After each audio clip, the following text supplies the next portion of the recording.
Waaqayyo anaaf siniin kan inni waame jireenya bara baraatiif.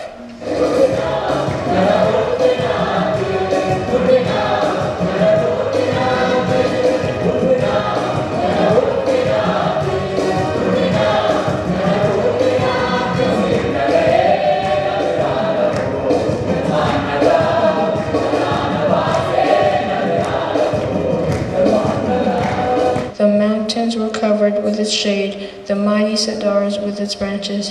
Its branches reached as far as the sea, its shoots as far as the river. We pray for you to make sure that we will be protected. Please help all those homeless people that don't have any jobs. Please help them have wealth.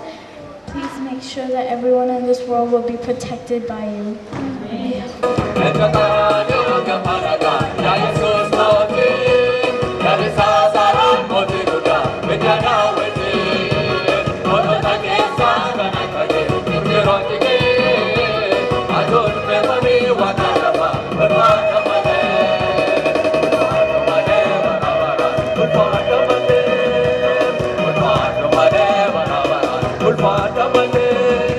Angela Yohannis kuda lama lakkoofsa tokko amma saddeetitti isa jiru nan dubbisa.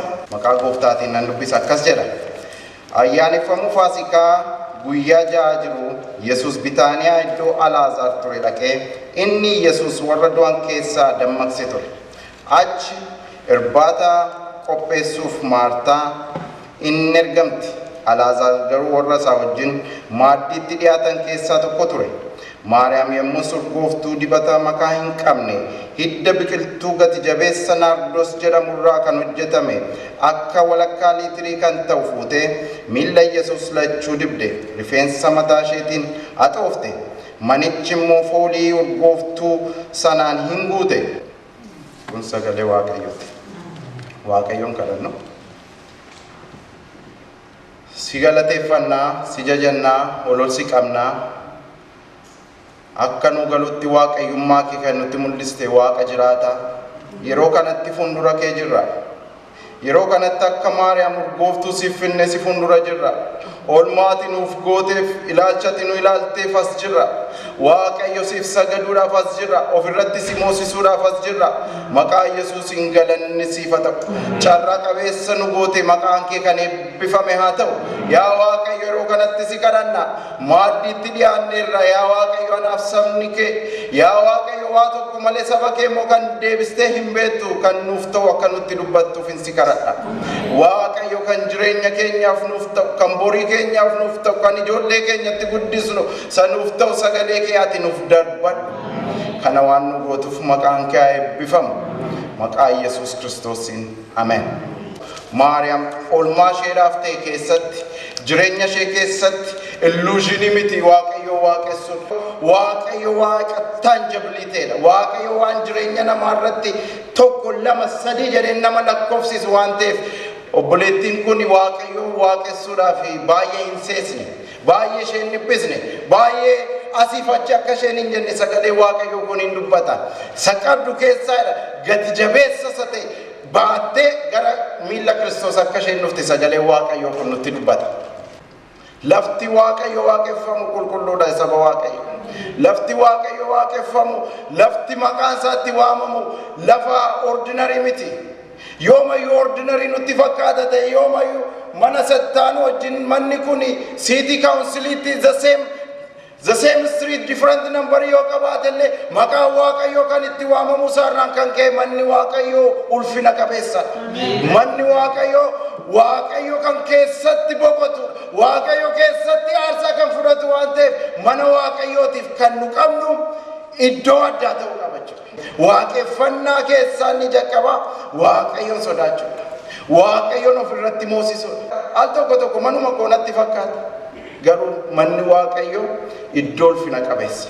Waaqayyo sodaatamu, Waaqayyo qulqulluu, Waaqayyo akka seeranni dhaabetti akka nu isa duukaa deemnu barbaada waan ta'eef. Akka ijji nurraa argamu akka sagalee Waaqayyo sila dubbifame waynicharraa ijji akka hin dhabamne yoo barbaanne karaa daandii Waaqayyo nuuf qopheesse irra deemuun dirqama.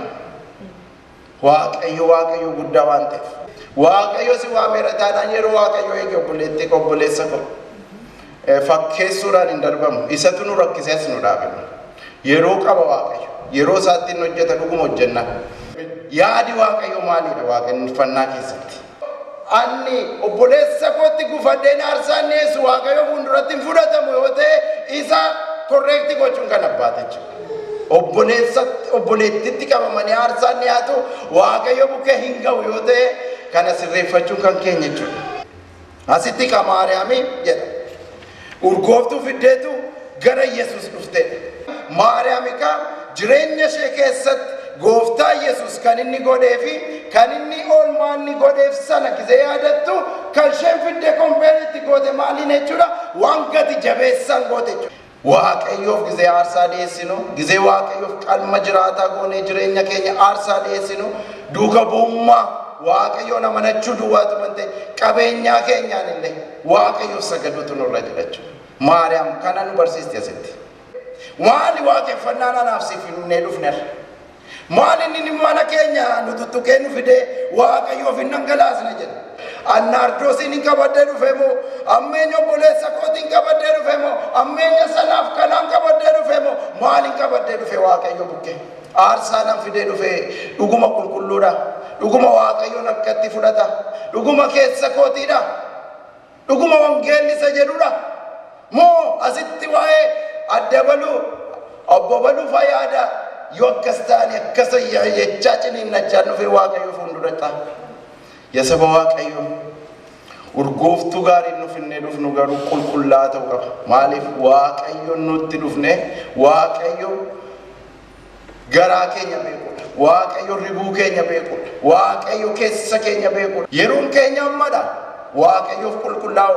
Waaqayyoof aarsaa jiraataa dhiyeessuun ammadha. Waaqayyo nu haa gargaaru.